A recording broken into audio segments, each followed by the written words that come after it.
Assalamualaikum warahmatullahi wabarakatuh. Bismillahirrahmanirrahim. Nahmaduka ya ghafuru ya syakuru. Masalli wa sallim barik ala sayyidina maulana Muhammadin wa ala alihi wa sahbihi asma'in nama ba'du. Kita tidak bosan-bosan cerita ini karena ini khazanah kita. Di kitab Nailul Ma'mul itu, di kitab Usul Fiqih, saya berkali-kali cerita ini karena ini untuk menunjukkan bahwa Quran itu liqaumi ya'qilun, liqaumi yatafakkarun. Ada seorang kiai, seorang ustadz, kiai dulu itu emang orang soleh, alim terus jadi kiai. Kalau kiai sekarang tuh macam-macam, nganggur terus ingin jadi kiai, terus daftar gitu. Ada lowongan di yayasan, masuk ingin jadi ustadz, karena dengar ada gajinya. Dulu tidak ada seperti itu, udah. Makanya dulu tuh kalau ustadz kiai pasti soleh karena dia alim terus ingin orang lain tuh mendapat ilmunya. Kalau sekarang nggak ada yayasan sehat, guru gajinya sekian. Yang nggak ingin jadi ustadz tuh daftar. Karena ada gaji. Apalagi ada kabar, ada gaji, ada mes, ada... Wah, yang daftar banyak ya. Tapi mentalnya ada kiai sebetulnya. Ya kalau sampean tanya itu baik dah Gus. Ya setengah baik. Ya maksudnya setengah baik, ya ada baik. Ngajar itu kan baik. Tapi setengah saja karena motifnya itu nyari gaji, bukan ingin mencerdaskan umatnya Rasulullah SAW. Itu Imam Amudi itu guru matematika. Saya nggak bosan-bosan cerita ini. Guru matematika. Muridnya sampai takut, ini masuk surga ndak? Kiai kok ndak ngajarin istighosa atau tahlil, malah ngajarin apa? Matematika. Beliau meninggal terus muridnya tanya, ma fa'alallahu bik, kira-kira gitu. Apa yang dilakukan Allah? Allah nyambut Anda gimana? Terus kata Imam Amudi, bagus saya disuruh ngajar malaikat. Karena malaikat kan tidak pernah kayak anak bagi gini ngaji gini. Malaikat itu tidak pernah ngaji, dia iman saja karena tahu surga, tahu neraka terus iman gitu aja. Jadi imannya malaikat itu enggak keren kita. Imannya loh. Loh itu yang ngendikan Nabi loh, tidak saya. Nabi pernah tanya sama sahabat, iman yang paling keren siapa? Jawabannya sahabat malaikat. Ya enggak, karuan malaikat iman. Dia yang tahu surga neraka, tahu segalanya, masa ada imannya, pasti iman lah katanya. Terus ya para sahabat engkau iman ya wajar kan menangi saya, nemuin saya. Yang hebat itu orang-orang yang tidak melihat saya, tidak saya didik tapi tetap iman. Karena dididik akal, ya tadi dididik Quran, apa dididik Quran. Sama siapa? Teks bahasa Arabnya masa enggak? Terus Imam Amudi kata Allah, suruh dia ngajarin para malaikat cara menemukan saya. Malaikat dikumpulin terus Imam Amudi disuruh ngajar. Sama singkat kata-katanya Allah di mimpi itu. Istadilla ala wahdaniyati. Bihadrati malaikati. Tolong ajarkan cara menemukan saya padahal Anda ini manusia yang tidak melihat saya. Anda di Jakarta kan lihatnya gedung-gedung. Paling jadi khayal terus nikmat lah Anda ikut punya tapi ikut nikmati. Orang desa-desa kalau ke Jakarta itu pokrol. Wah di Jakarta itu gedungnya tinggi-tinggi, tidak kayak kampung sini. Lo udah ikut punya, ikut bangga. Di Jakarta orangnya cantik-cantik, tidak kayak orang sini. Padahal dia ya dapat orang cantik gitu. Jadi Allah itu saking pinternya, miskin-miskinnya bisa berkhayal dan bahagia. Nah, itu alhamdulillah betul. Akhirnya itu apa ini anak-anak begini saya tak niati ngajar standar anak-anak akademik. Terus pertama yang diajarkan hanya bilang gini, sama siapa teknya? Ya malaikat wahi para malaikat. Terus beliau bilang, nisbatus naini wassalasah ila malanihayatalahu nisbatul far'i ilal asli. Angka itu jumlahnya berapapun 2, 3 sampai triliunan. Semuanya itu nisbatul far'i ilal asli. Binisbat ilal wahid nisbatul far'i ilal asli. Angka 2 ya cabangnya 1, 3 ya cabangnya 1, 1 triliun ya cabangnya 1. Tetap yang asal usul adalah angka 1. Itu nangis semua malaikat. Cara Jawa itu mandekman kowe iman kaya imanku. Makanya imannya ummatu Rasulullah SAW itu PD-nya yakinnya kayak imannya malaikat. Kalau Tuhan itu 1. Karena angka enggak bisa dimulai kecuali dengan angka 1. Makanya nisbatus naini wassalasah ila malani hayatalahu iku nisbatul far'i ilal asli. Semuanya itu nisbatnya cabang ke induk. Berarti semua alam raya ini tetap asal usulnya 1. Yaitu qul huwallahu ahad. Nah, itu namanya akal. Umatnya Rasulullah itu ditinggali mukjizat akal lewat panduan Quran sehingga meskipun kita tidak menangi Rasulullah, tidak menangi sahabat, kita tidak tahu malaikat Jibril, tapi cara iman kita ini tidak kalah keren. Yakin hakul, yakin. Terus kedua, gambar. Kamu gambar rumah, gambar hewan, gambar apa saja, mesti dimulai satu titik. Entah gambar kamu bagus, entah jelek, tetap dimulai satu titik. Nah, titik ini namanya nuqtatul wujud. Semua alam raya dimulai dari satu titik, yaitu nuqtatul wujud. Makanya Quran dimulai bismillah, dan bismillah itu dipilih sama Allah pakai pertama ba itu ada titik. Itu kata semua ulama, itu titik itu singkatan dari bi kana makana wa bi yakunu mayakun. Karena saya semuanya ada. Bi itu karena saya. Jadi makanya santri-santri beki, tidak usah bayangkan kamu jadi wali terus bisa terbang ke Mekah, tidak usah. Kalau terbang ke Mekah ya sudah umroh aja bayar. Kalau enggak ya maklaran KBH atau apa. Pokoknya cari gratis. Ya gratis kan ya. Dapat orang 10 gratis. Satu. Terus orang enggak umroh-umroh dirayu-rayu supaya umroh. Repot. Itu pelanggaran fikih itu. Kalau orang punya utang itu wajibnya hanya utang dulu gitu. Wah repot. Saya itu juga sering bingung di kampung-kampung. Gus sama umroh. Kenapa? Dapat gratisan. Minta uang saja buat nyaur utang. Enggak boleh. Wah, secara fikih yang wajib itu nyaur utang bukan umroh. Enggak boleh Gus diminta uang, enggak boleh, harus umroh. Udah gitu saya ini bingung Gus mau umroh. Enggak nikmati. Kenapa? Disuruh ngajar Gus. Repot semua kalau ibadah mergawe ya jadi bingung semua. Ya saya mohon anak-anak BK semuanya yang seneng Quran itu harus seneng sampai kayak saya sehingga tahu mencari Tuhan dengan cara tauhid yang berbasis akal. Itu sedzahir imannya malaikat. Jika di klasmen iman itu manusia ulul ilmi, kita-kita yang nekuni ilmu itu nomor 1 prakteknya. Karena nomor 1 itu Allah karuan kan, syahidah wa, Allah kan gak tertandingi, syahidah wa annahu la ilaha illa huwa, terus wal malaikatu. Malaikat kan karuan karena langsung menyaksikan surga, dan ketiga apa? Wa ulul ilmi. Berarti prakteknya kan nomor 1. Kalau kompetitornya semuanya manusia, ulul ilmi nomor berapa? 1 kan? Nah nomor 3 kan dari Allah, malaikat, ulul ilm. Berarti kalau kompetisinya antar manusia nomor berapa? 1 kan? Nah kenapa ulul ilmi di nomor 3 kan tapi dari Allah, malaikat, ulul. Kerennya kayak apa? Karena cara iman ulul ilmi itu enggak ada ragunya sama sekali. Kamu ragu enggak kalau 2 itu cabang dari 1, asalnya 1? Enggak pernah ragu kan? Semua gambar seruat apapun dimulai dari 1 titik. Ragu enggak? Enggak kan? Nah, imannya umatnya Nabi karena dipandu oleh Quran itu seyakin itu, sehakul yakin itu. Nah, itu terus Jubair bin itu jadi iman. Am khuliqu min ghairi syai'in am humul khaliq. Terus kata Allah lagi, kalau kamu tidak percaya saya yang bikin langit bumi ya gampang dong, kamu saja yang ngomong kalau kamu yang bikin. Paling orang sepakat kamu stres. Terus hanya ayat gitu, am khalaqus samawati wal ardh. Kalau kamu tidak yakin Allah yang bikin, ya silakan Anda klaim saja kalau kamu yang bikin langit bumi. Bala yukinun. Kamu juga gak mau kan dibilang stres. Ya, ini ngaji ilmu dulu, nanti bagian terakhir ijazah. Bismillahirrahmanirrahim. Ini riwayatul Bukhari. Haddatsana Abdullah bin Yusuf, haddatsana Les, haddatsana Sa'id al-Maqburi an-Nabi Hurairah radhiyallahu anhu qala an-Nabiy sallallahu alaihi wasallam.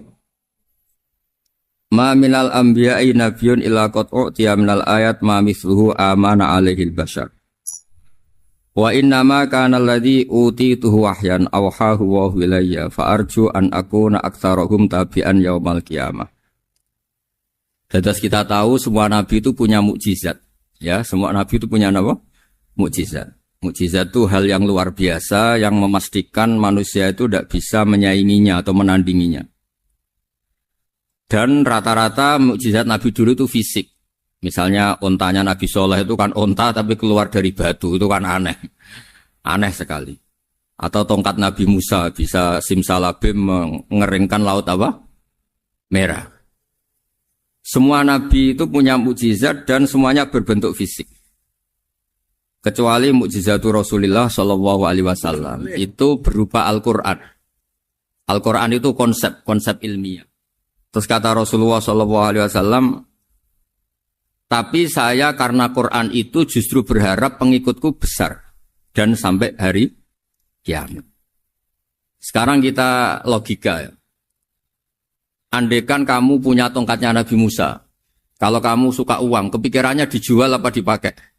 Kalau kamu suka uang, pakai. Kalau kamu ahli suudon itu pikirannya ndak, ini asli ndak. Karena yang melihat di Turki itu ya sebagian gitu. Kalau yang suka perdukunan itu bayangkan itu miliknya. Mungkin dipakai ngakali orang atau apa, pokoknya bayangkan itu miliknya. Kalau yang kolektor pikirannya itu nanti ini laku berapa. Tapi kalau peneliti mungkin pikirannya itu ini asli apa enggak? Bukti aslinya apa? Repot lah. Lagi pula kalau kamu punya utang terus mau apa? Istri kamu marah mau apa? Kalau pakai tongkat. Nah, beda dengan mukjizatnya Quran itu semuanya apa? Ilmiah. Orang yang sedang harmonis dengan istri bisa pakai ayat di antara ayat-ayat Allah itu apa? Wa ja'ala bainakum mawaddatan.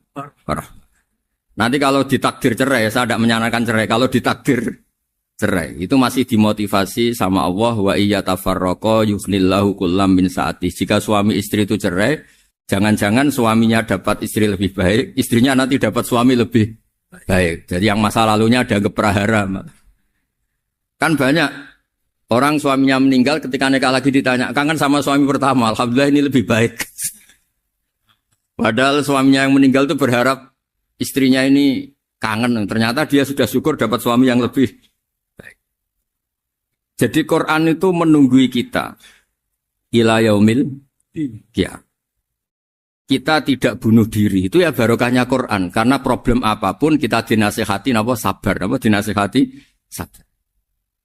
Kan nggak mungkin kamu pegang tongkatnya Nabi Musa, punya masalah apa saja ngelihat tongkat. Bisa apa tongkat? Tapi kalau Quran kan nasihat, solusi. Makanya Nabi berharap dengan Quran ini, saya berharap pengaruh saya, pengikut saya terbanyak ila yaumil qiyamah. Terus beliau dikomentari begini sama, ini Fathul Bari, sarahnya Bukhari. Al-muradu anna mu'jizatil anbiya inqaradat binqiradi a'sorihim. Falam yushahidha illa man hadaraha.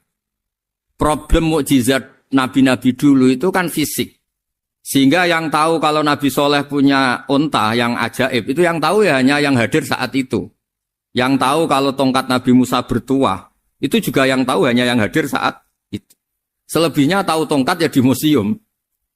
Tapi kalau Quran menjadi solusi, menjadi panduan, menjadi pegangan itu ila yaumil qiyamah.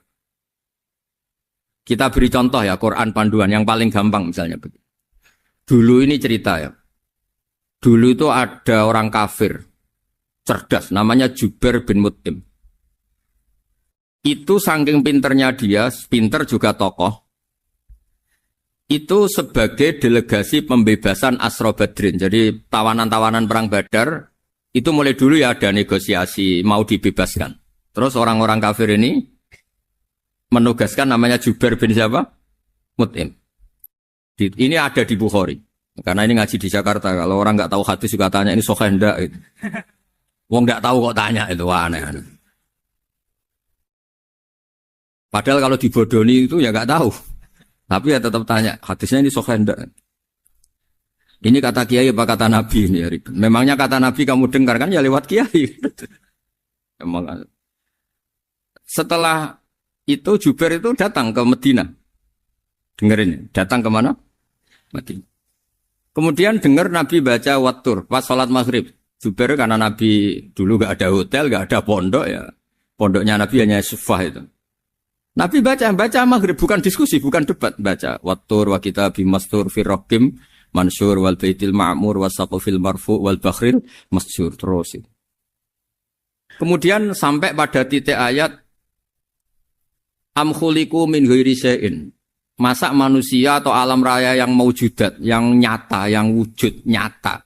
Kemudian asal-usulnya itu ketiadaan. Ini kan hadhil alam maujud. Alam ini kan nyata. Masa sesuatu yang nyata, penciptanya itu tidak nyata. Jadi gak mungkin ada faham nihilisme. Kalau faham nihilisme berarti melahirkan teori begini.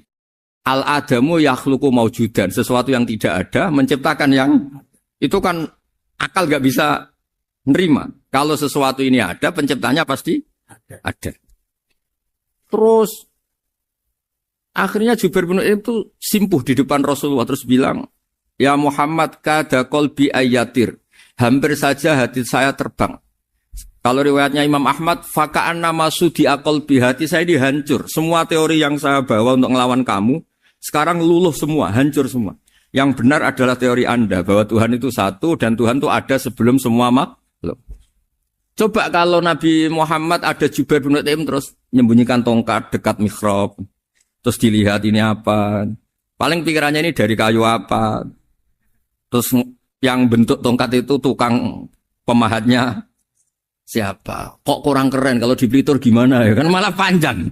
Kira-kira kalau mukjizat itu dari tongkat itu malah panjang. Panjang lah pokoknya panjang. Lagi pula kamu coba kan nggak ngarah mandi, itu yang mandi kan nabinya bukan tongkatnya. Coba tongkatnya Nabi Musa coba anak-anak beki itu. Dipakai mukul kucing aja tidak mesti mati itu. Jadi nggak jelas mukjizat-mukjizat seperti itu nggak. Tapi kalau Quran menunggui sampai saking hebatnya Quran, teori rasionalitas kampanye di mana-mana.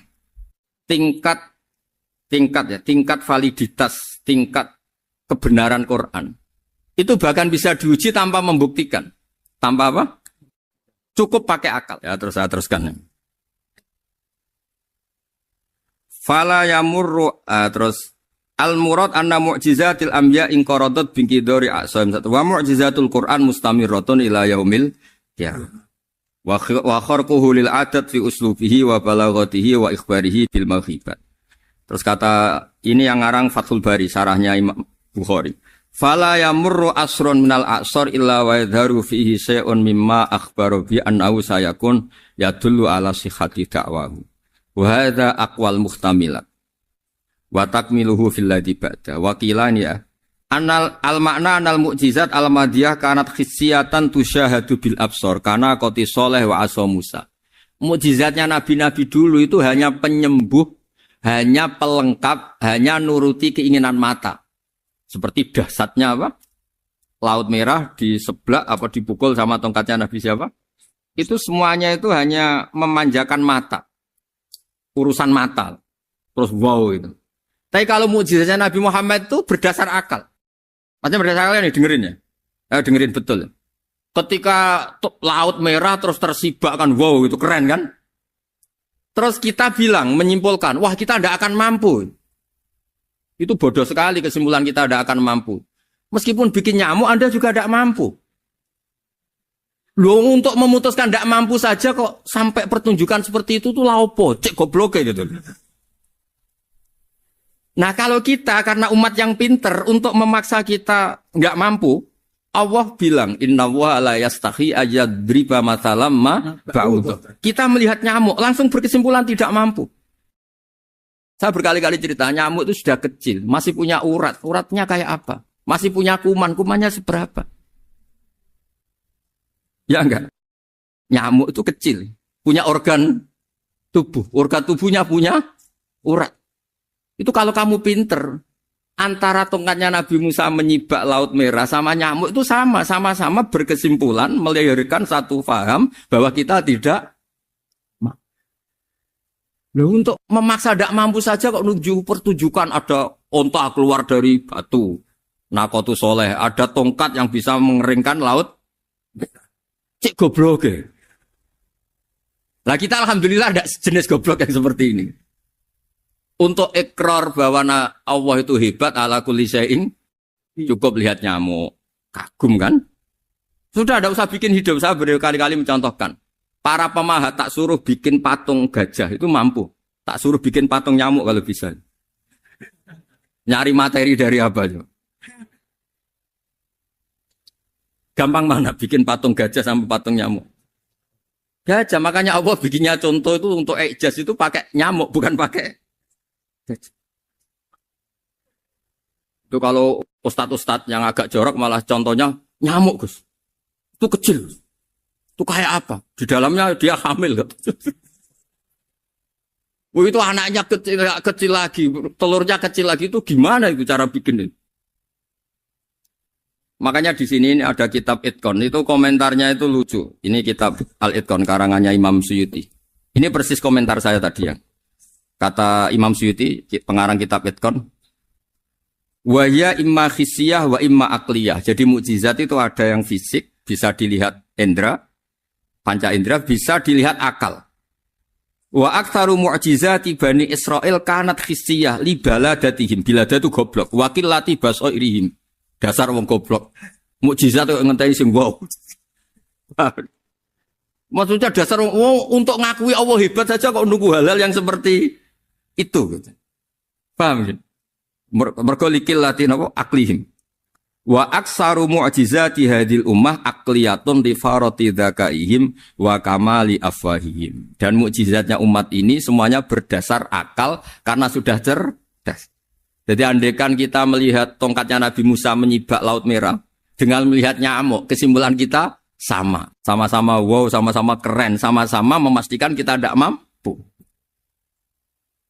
Makanya terus Quran menerangkan wa ma min dabatin fil ardi wala ta'iri yatiru bi janahihi illa umamun amsalukum. Jadi keseharian kita lihat burung kok terbang. Itu sudah ayatun min ayatillah. Paham nggih? Dados niki kudu bangga ditunggoni napa Quran, nggih, ditunggoni napa Quran. Wa mu'jizatul Quran tusyahadu bil basirah fayakunu mayattabi'u li ajlihi aksar. Terus li annal ladzi yusyahadu bi aini ra'si yang qaridu bingkiradi musyahidi. Sesuatu yang tampilan dahsyatnya itu disaksikan mata, maka itu bisa habis. Era tongkat Nabi Musa seperti itu habis enggak? Bisa mengeringkan Laut Merah, habis kan? Tapi era mukjizatnya Quran ila yaumil qiyamah. Ya contoh sosial, saya kembali lagi ke sosial. Kamu punya teman awet atau punya istri awet, itu konsepnya ya wal kadhiminal ghaidh, agak gampang tersinggung. Coba kalau kamu setiap tersinggung putus, setiap tersinggung habis, kamu tidak punya teman, tidak punya istri. Sampai kita awet seperti ini, kalau kecewa ya wal kadhiminal ghaidh, ngempet. Termasuk saya ini, biasanya ngaji khusus terus baca gini ya kecewa. Tapi barokahnya diwarai Quran wal kadhiminal ghaidh, ngempet Gus, ngempet. Terus kecewa sama teman, kenapa tidak putus? Karena wal afina Aninna sudah, kalau kecewa maafkan. Coba kalau kita kecewa presiden, dia mau kecewa menteri, dia mau kecewa orang tua minggat. Ya kalau dicari, kalau tidak kan malu. Saya itu punya teman tak tanya, kecewa besar sama bapak itu. Kenapa tidak minggat? Malu. Kenapa malu? Takut gak dicari. Itu orang tuh paling malu itu kalau keluar dari rumah gak di. Saya punya teman lagi, saya ini takut mati. Gus. Kenapa? Takut istri saya tidak nangis. Gus.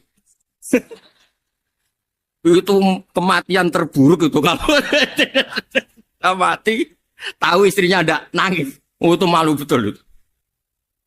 Makanya jangan mati, pokoknya pastikan orang sekeliling ada nangis itu baru berani mati, kalau enggak jangan.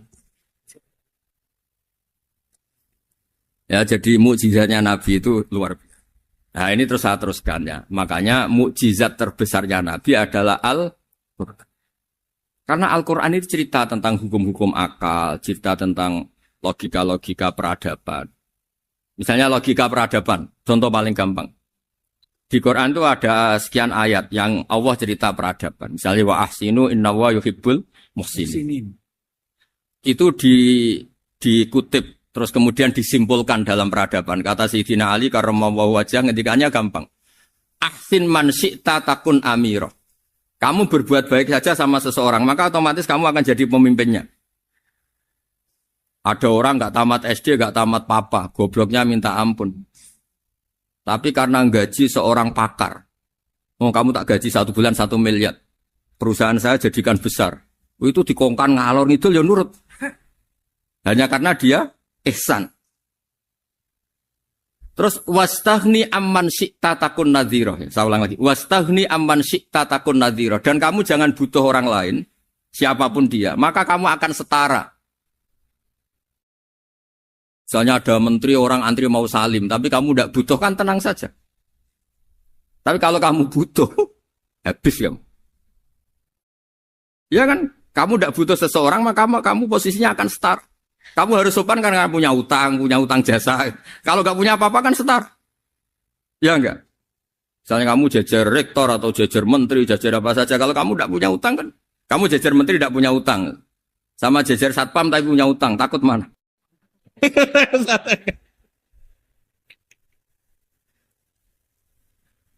Kalau butuh itu mesti kalah kan? Ada pejabat misalnya nggak begitu cantik sama perempuan cantik yang kamu butuh ingin dicintai, takut mak. Padahal nggak jelas orang ini pangkatnya apa. Jadi dalam hukum sosial itu kata Sidin Ali, wastahni aman syi'ta takun nadhira. Kamu jangan butuh seseorang maka kamu akan setara. Terus yang terakhir, wahtas ilaman syi'ta takun asiro. Asiro pakai sin. Dan silahkan butuh seseorang maka kamu akan jadi budak dia. Ya coba misalnya Anda seorang profesor, seorang alim, seorang kiai top. Misalnya mencintai janda di ujung kampung sana, jalan kaki 2 kilo. Padahal itu gak tamat SD. Tapi gara-gara seneng, kacau kan? Logika kepangkatan hilang semua kan? Jadi itu hukum peradaban. Itu mewakili isi-isi sosial yang diterangkan Quran. Ya, jadi paketnya 3 tadi ya. Ahsin man syi'ta takun amiro. Kamu berbuat baik sama seseorang, maka kamu bisa memimpin. Wastahni amman syi'ta takun nadhira. Kamu jangan butuh seseorang, maka kamu akan setara. Bok kamu ketemu orang terkaya di dunia. Yo ketemu orang terkaya di dunia, kamu jejer, kamu tidak butuh dia. Tenang kan bisa setara kan? Tapi kalau butuh, harus sopan, ngajukan proposal, harus berakhlak karimah. Makanya sekarang, Anda kok berakhlak kenapa? Ternyata mau nyalek. Biasanya Anda berakhlak kok berakhlak. Ada apa ini? Makanya guyonan di Rembang itu Beb Husein itu. Kalau ada orang mendadak sopan sama temannya, temannya curiga, kok tumben sopan, mau utang ya? Zaman akhir itu kacau.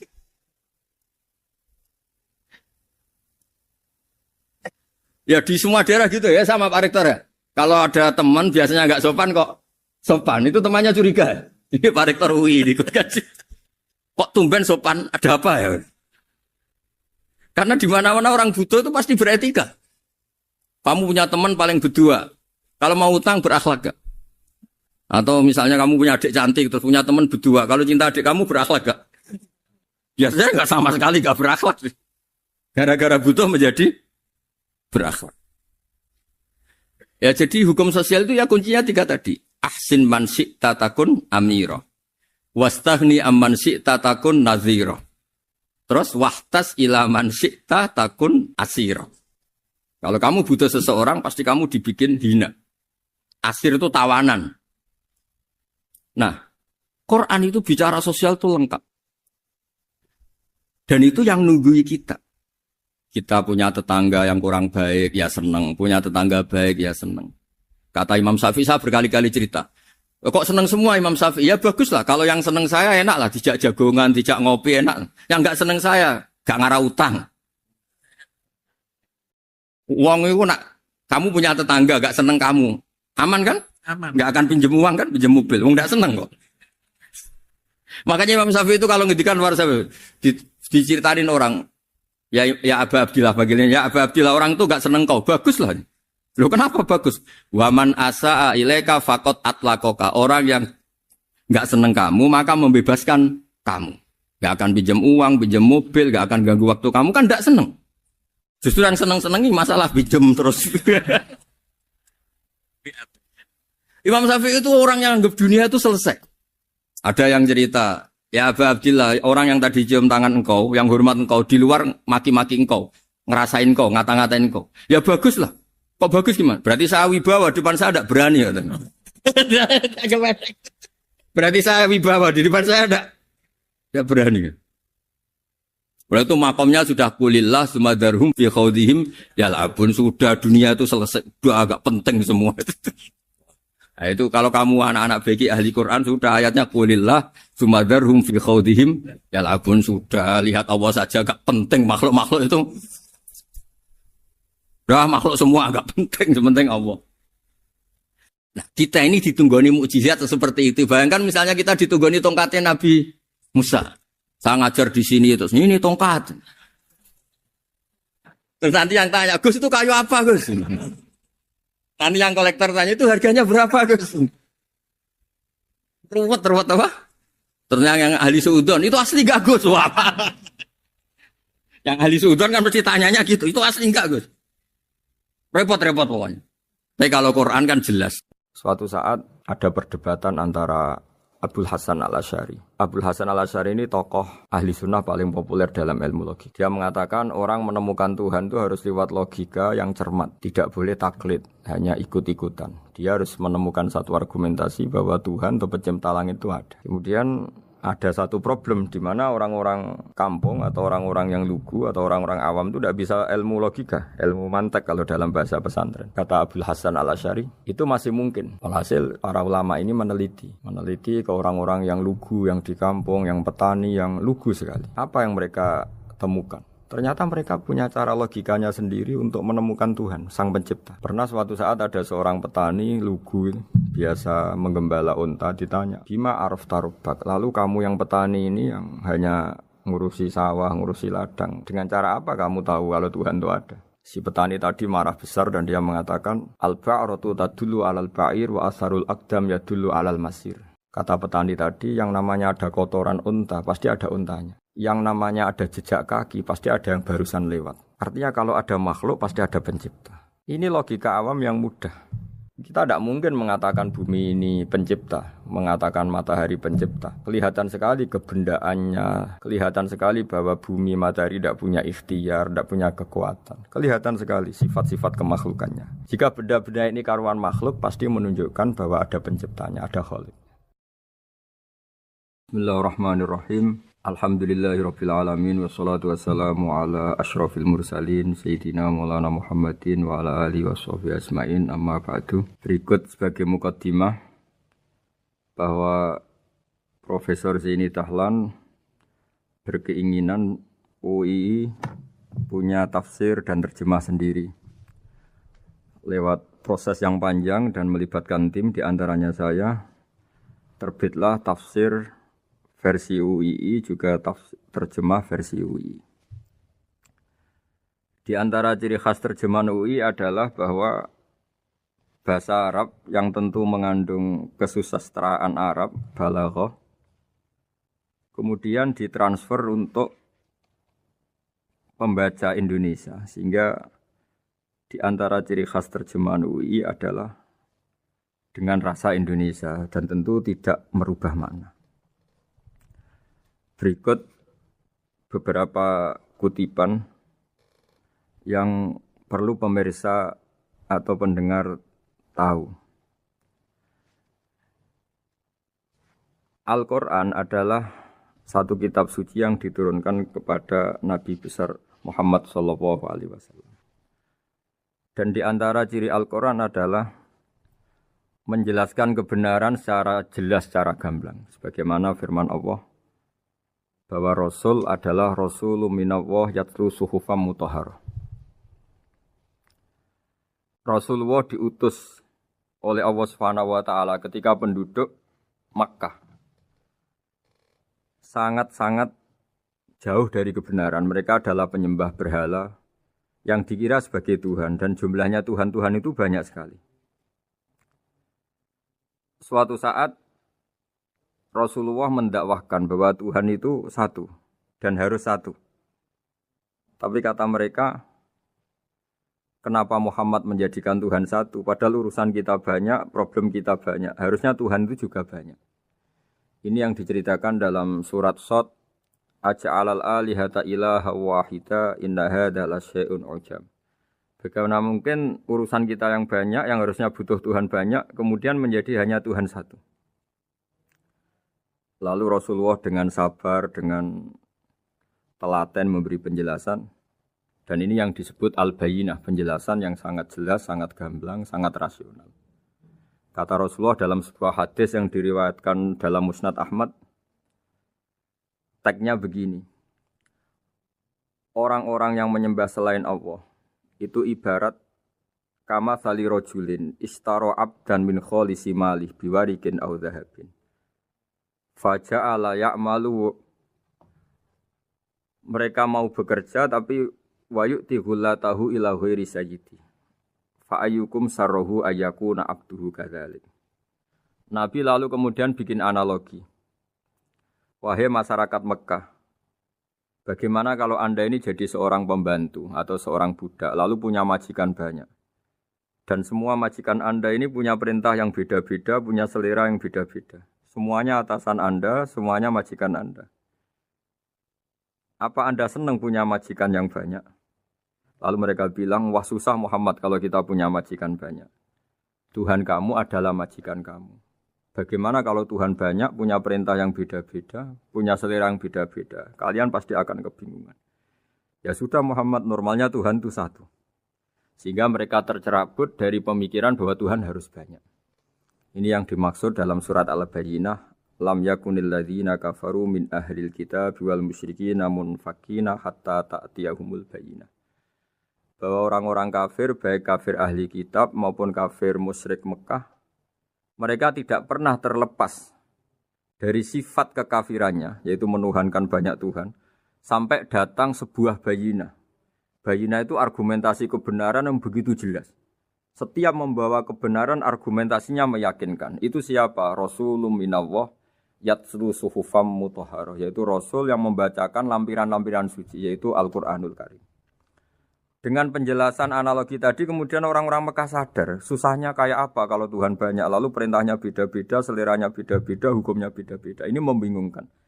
Akhirnya mereka ngakui bahwa pentingnya logika tauhid.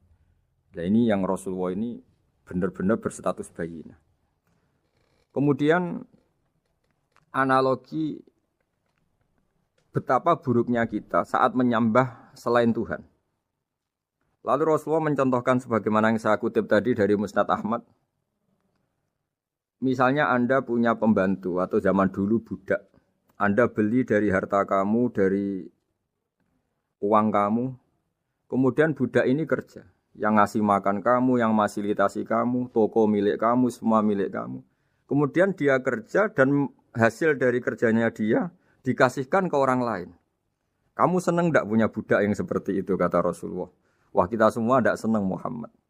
Sama seperti itu.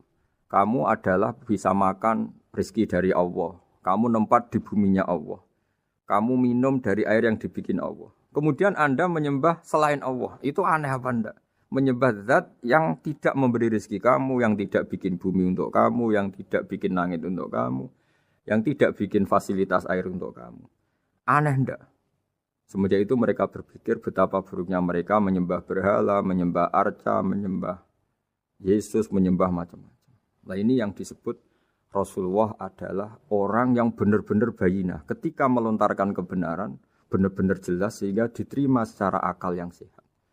Karena semua akal yang sehat akan menerima agama ini disebut fitratallahi fatarna salihah. Bahwa agama ini agama fitrah. Orang yang normal, yang cara berpikir normal pasti menerima agama ini. Nah, UII dengan terjemahan ini dan dengan tafsir ini ingin memberi penjelasan simbol-simbol yang ada di beberapa surat. Di antara lagi yang di bab muamalat. Betapa Rasulullah itu punya logika yang benar-benar mudah diterima.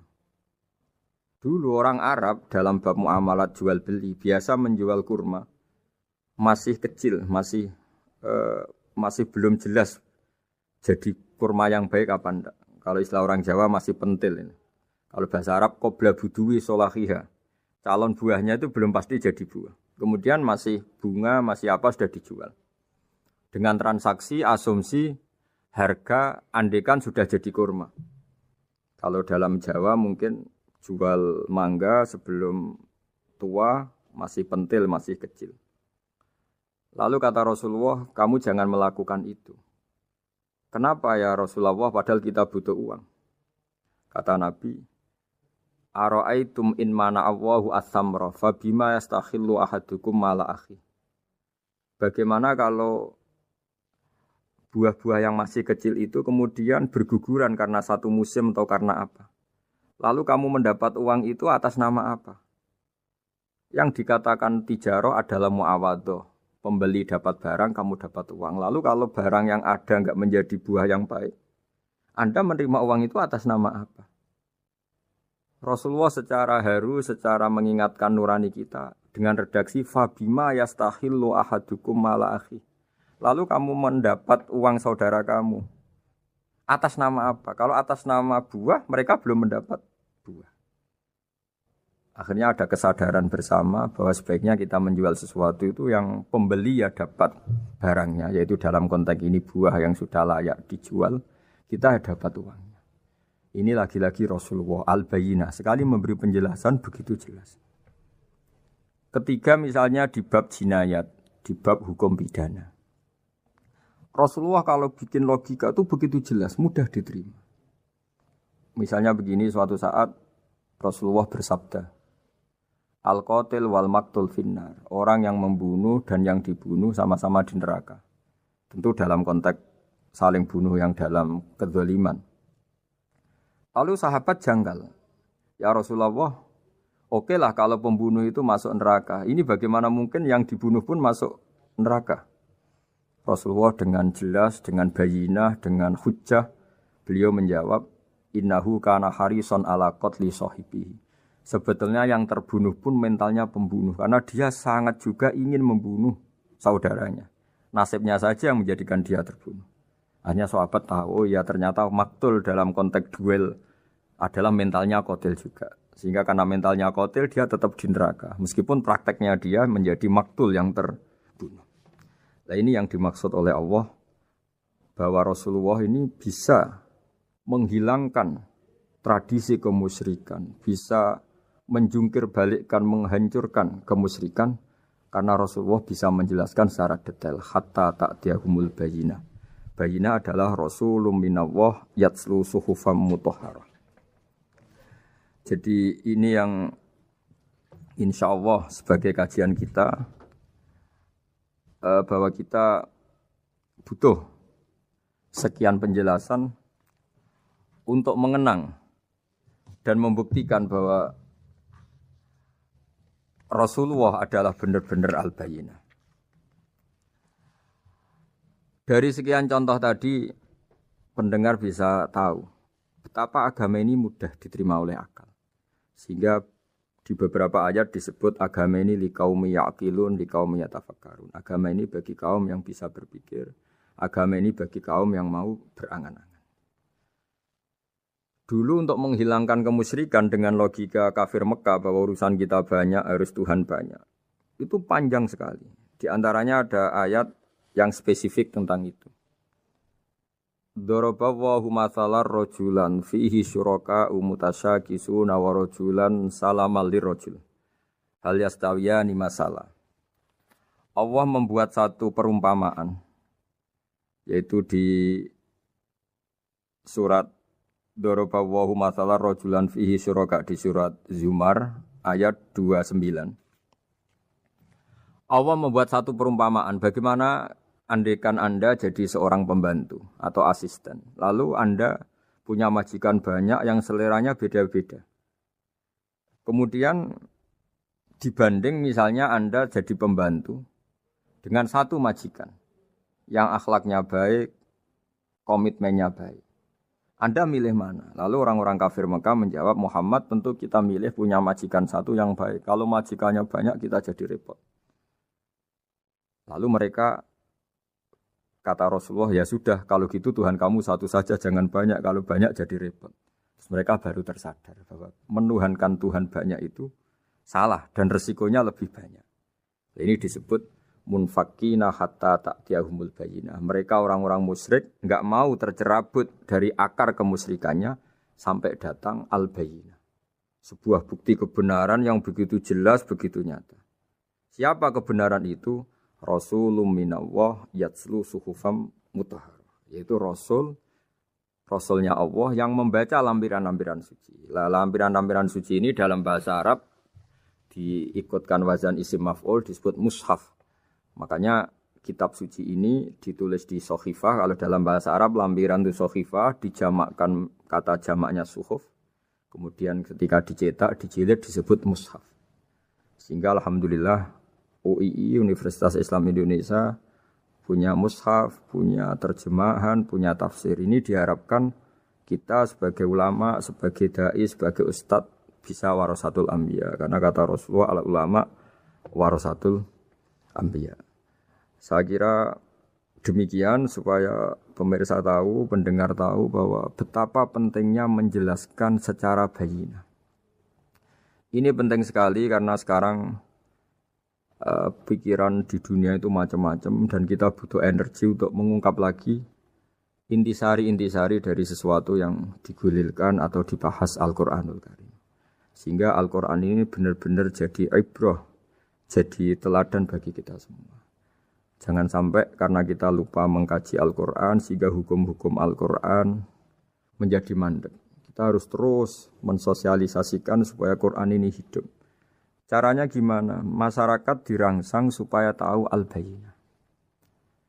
Contoh yang terakhir sebelum menutup perjumpaan kali ini, misalnya dulu orang kafir Mekah itu janggal. Karena mereka juga punya kajian bahwa Nabi itu bersyarat harus turunan dari bangsa Israel. Karena semua Nabi itu pasti turunan Nabi Ibrahim. Yaitu Nabi Ibrahim punya anak yang bernama Ishak. Ishak punya anak yang bernama Yakub. Yakub ini yang nanti punya anak Yusuf. Sehingga Yusuf bin Yakub bin Ishak bin Ibrahim. Ketika nabi-nabi ini hidup di Palestina, di Yerusalem, itu kayak jadi aturan bahwa nabi itu harus turunan Bani Israel. Sehingga ketika orang-orang kafir Mekah dari kelompok ahli kitab, ketika Rasulullah Muhammad mendakwahkan diri sebagai nabi, mereka janggal bagaimana mungkin nabi dari orang Arab. Nabi itu harusnya orang Yerusalem atau orang Palestina. Kemudian Allah memberi penjelasan, fihi ayatum bayyinatum maqamu Ibrahim, bahwa Muhammad adalah turunan Ibrahim.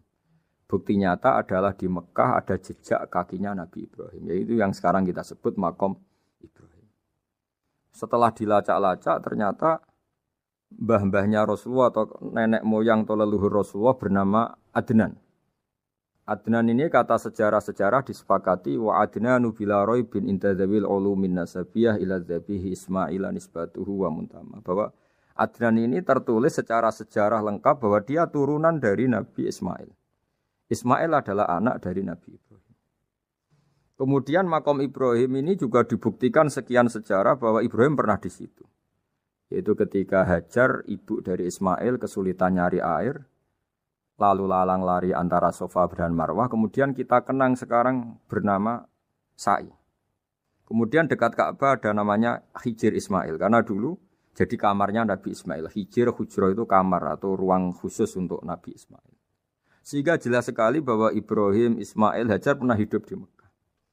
Lalu lagi-lagi orang kafir Mekah yang dari kelompok ahli kitab sadar bahwa Muhammad jadi nabi layak karena dia juga turunan dari Ibrahim alaihis salam. Ini yang disebut fihi ayatum bayyinatum maqamu Ibrahim, bahwa di kawasan Mekah, kawasan Bakkah atau kawasan Hijaz jelas sekali ada jejak-jejak Nabi Ibrahim. Lagi-lagi ini bayyinah. Nah, bayyinah ini yang bisa menghilangkan sifat kemusyrikan, sifat kekufuran. Karena lewat penjelasan yang panjang ini, kemudian benar-benar diketahui bahwa Muhammad jadi nabi itu sah. Karena dari segi dakwahnya benar, perilakunya benar, hujahnya benar. Sekarang dari segi nasab juga benar karena beliau termasuk keturunan dari Nabi Ibrahim alaihissalam lewat jalur Ismail.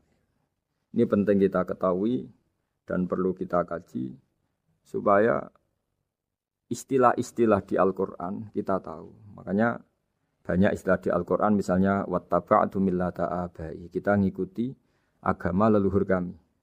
Di situ disebut ada Ibrahim, ada Ishak, ada Ismail, ada Yakub. Kenapa demikian pendengar? Bahwa karena agama ini butuh tradisi. Dan tradisi ini menjadi komunitas sosial. Sehingga ketika tradisi ini sudah mantap, insya Allah lewat kebenaran agama ini akan menyingkirkan kemusyrikan. Contoh paling mudah begini, Nabi itu melarang orang menyembah batu. Tapi kemudian dalam tradisi Islam sendiri ada orang sholat kemudian sujud. Yang secara zahir sujud itu mencium batu atau mencium masjid tempat kita sujud. Apalagi kita mencium Hajar Aswad. Secara kasat mata seakan-akan kita ini menghormati betul Hajar Aswad. Sehingga orang kafir mencibir. Muhammad itu aneh. Dia melarang kita menyembah batu, tapi dia sendiri mencium Hajar Aswad seperti itu. Dia sendiri menyembah batu. Orang kalau sujud seakan-akan seperti itu. Tapi lewat penjelasan Nabi, bahwa kita sujud hanya kepada Allah. Kita kalau sujud baca sajadah wajhililladzi khalaqahu wa sawwarahu wa syaqqa sam'ahu wa basarahu bihaulihi wa quwwati fatabarakallahu ahsanul khaliqin. Wajah kami sujud kepada zat yang menciptakan wajah kami, yang mengasih kita pendengaran, yang mengasih kita pandangan. Hanya Allah saja yang ahsanul khaliqin, hanya Allah saja zat yang paling baik dalam penciptaan.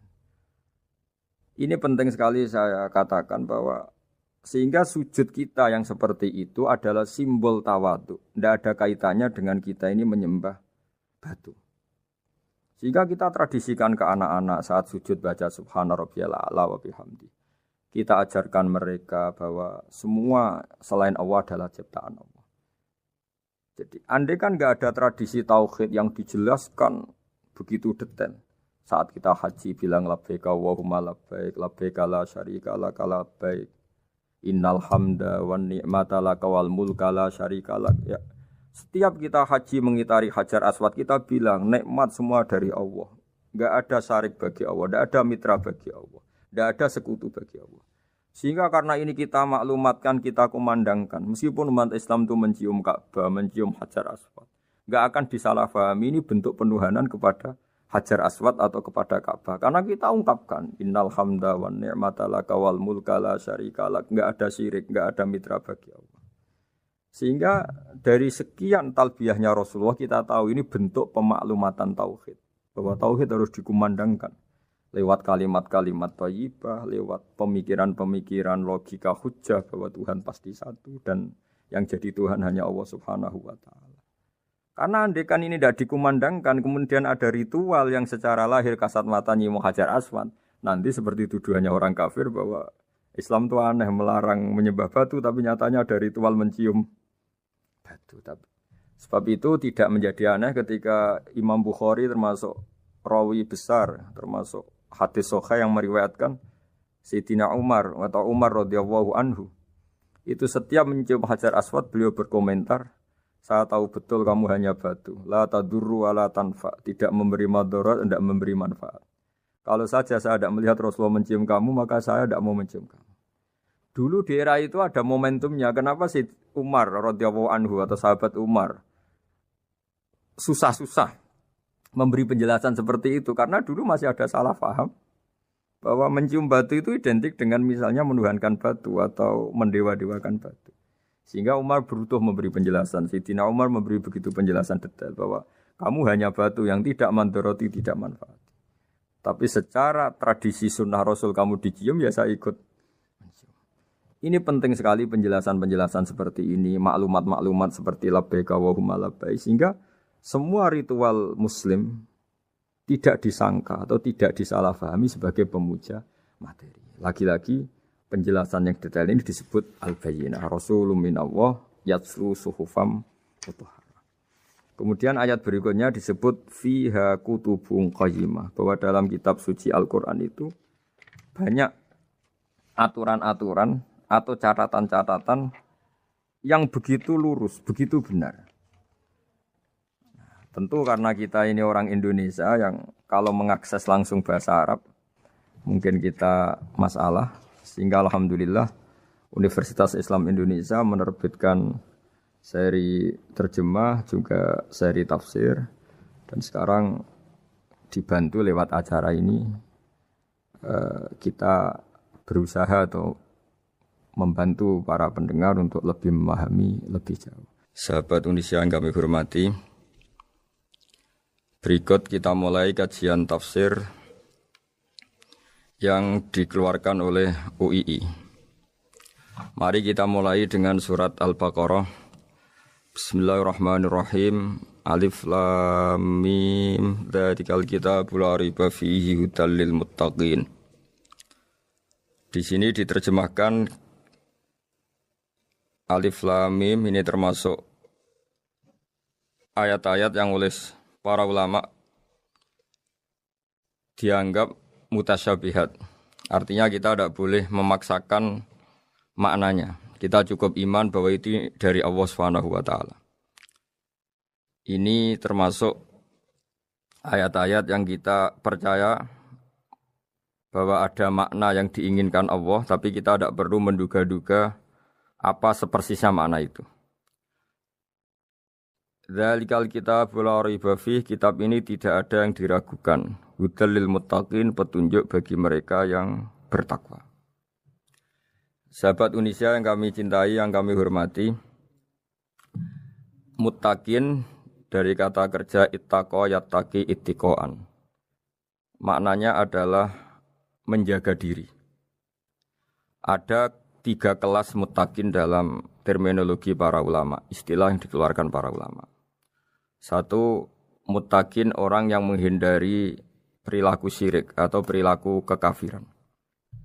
Sehingga menurut para ulama, apapun faseknya seorang mukmin, apapun kelirunya orang mukmin, misalnya pernah mencuri, pernah korupsi, pernah apa saja, masih dianggap mukmin karena dia masih bertauhid la ilaha illallah Muhammadur Rasulullah.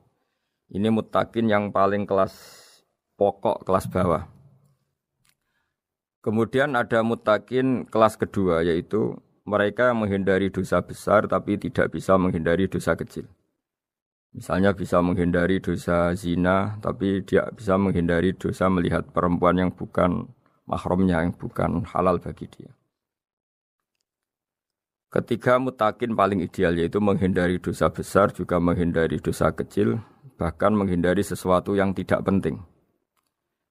Ini yang dalam terminologi ulama disebut para wali atau para ulama, yaitu yang dalam ayat ala inna awliya Allahi la khaufun alaihim wa lahum yahzanun.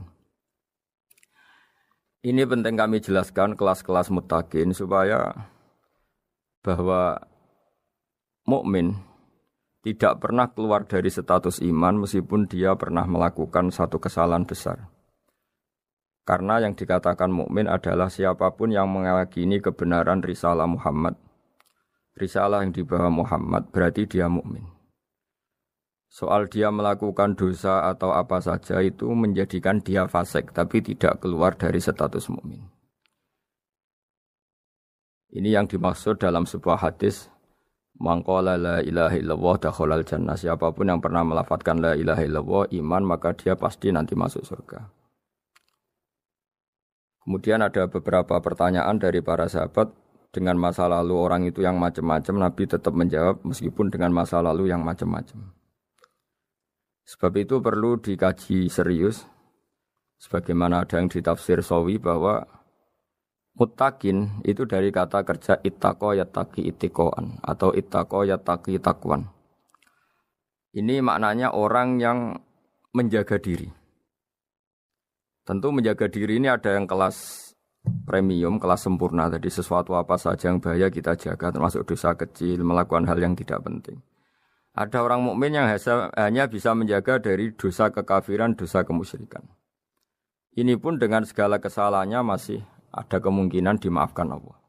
Karena Allah pernah berfirman, innallaha la yaghfiru ayyushraka bihi wa yaghfiru ma duna dzalika liman yasha.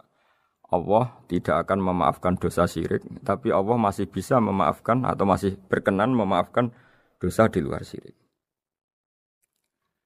Kemudian yang perlu dimengerti oleh sahabat Unisia adalah makna la raiba fihi. Ini yang perlu kami ungkap, bahwa Al-Quran ini tidak ada keraguan padanya. Tidak ada keraguan ini yang mudah kita teliti karena kita orang Indonesia, mungkin rasa-rasa sastra Arab enggak kental. Mari kita teliti dari segi makna, karena makna ini rasa dan rasa itu universal. Begini misalnya, dulu orang-orang kafir Mekah karena mereka penyembah berhala, penyembah Tuhan-Tuhan yang banyak, itu memprotes.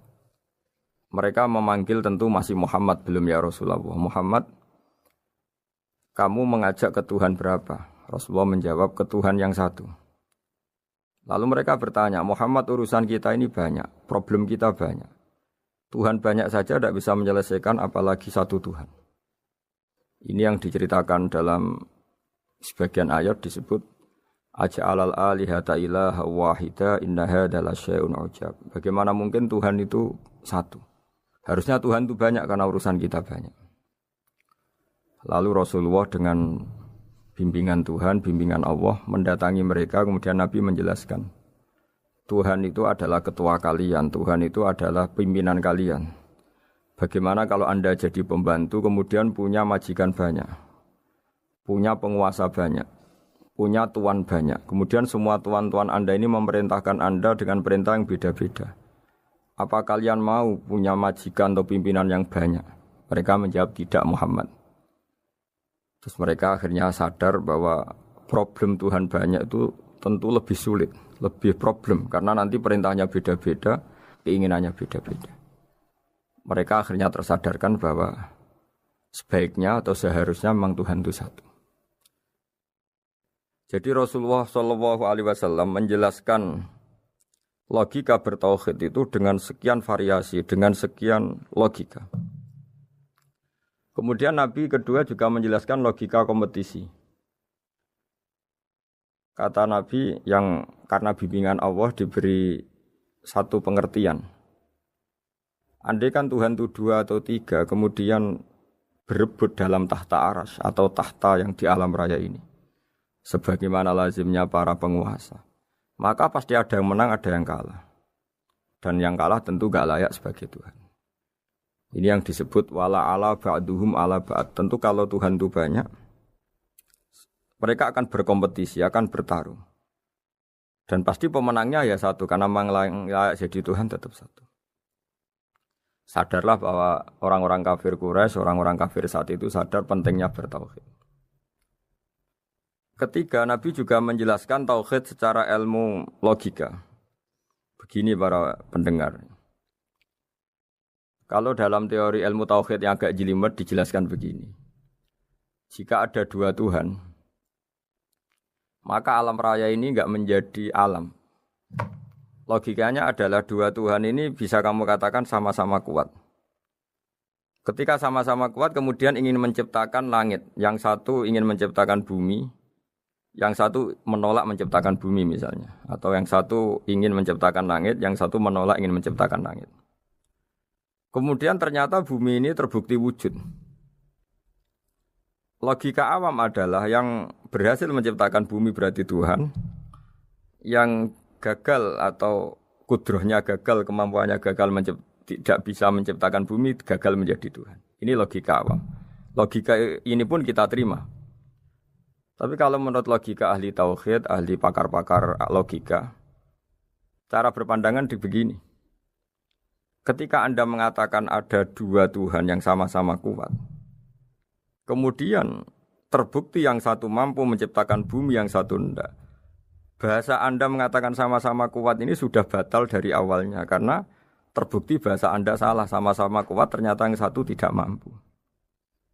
Sehingga dalam pikiran orang-orang ahli tauhid mengatakan membayangkan Tuhan saja itu enggak kebayang karena turunan kata ini pasti selalu salah. Karena tadi misalnya dikatakan andai kan ada 2 Tuhan, kemudian yang satu mampu menciptakan bumi, yang satu tidak. Padahal Anda tadi bilang sama-sama kuat, ternyata terbukti yang satu tidak kuat. Berarti kata Anda sama-sama kuat ini salah. Ini pula yang diajarkan Rasulullah lewat bimbingan Allah, lewat wahyunya yang disebut Lau kana fihi ma alihatun illallahu la fasadata. Karena kalau ada 2 Tuhan pasti kamu sifati sama-sama kuat. Ternyata sifat sama-sama kuat ini batal demi hukum karena ternyata yang satu tidak mampu menciptakan bumi. Atau kamu sifati 2 Tuhan ini sama-sama lemah. Itu tidak mungkin lagi karena ternyata bumi ini terbukti wujud. Pasti penciptanya ini tidak yang sangat kuasa. Jadi logika-logika tauhid sedemikian dibangun oleh Rasulullah lewat bimbingan Allah Subhanahu wa taala. Logika keempat supaya kita iman dan tambah kuat imannya adalah logika yang mudah dicerna oleh kebanyakan orang atau yang bisa diindra. Begini misalnya dalam sebuah ayat di surat Al-Kahfi, kemudian di awal surat Al-Ahqaf, kemudian di sebagian surat At-Tur, ada penjelasan begini.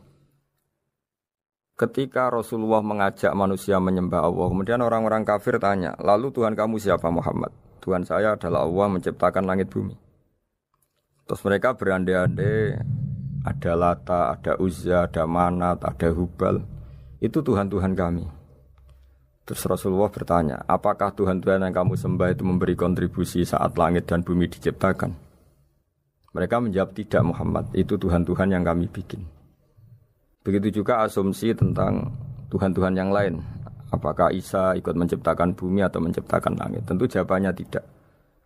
Karena Isa lahir di bumi, orang tahu tanggal lahirnya, tahu tahunnya, dan sebelum ada Isa juga sudah ada bumi.